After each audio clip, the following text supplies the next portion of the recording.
Deməli, sən bugün 5 dənə poster mənə verə biləcəksən. Qeyd edirəm ha.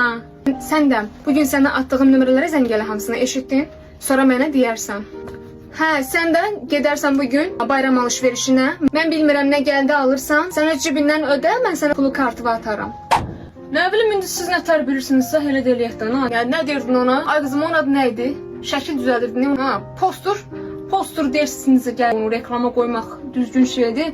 Qoyaq. Prosta ki, mən ona çox pul verəmərəm ha. Bilmirəm, 5-10 manat ancaq. Yəni mən ona 100 manat istədi, yox. Onun papası mənlə dostdur, mən onunla zəng edib danışacağam, o həll eləyəcək. Sən onun narahat olma. İşdən tez çıxmaq olmaz ha. Bu günlərim icazə olmaz. Lazım deyil. Hamınız oturun işləyin, bir buraxacağam, narahat olmayın. Uşaqlar, işləyirik bugün, dağıdırıq.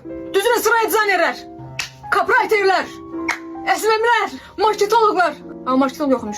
Neyse, hamımız üzülür sıraya, işləyirik. Mənimlə misiniz?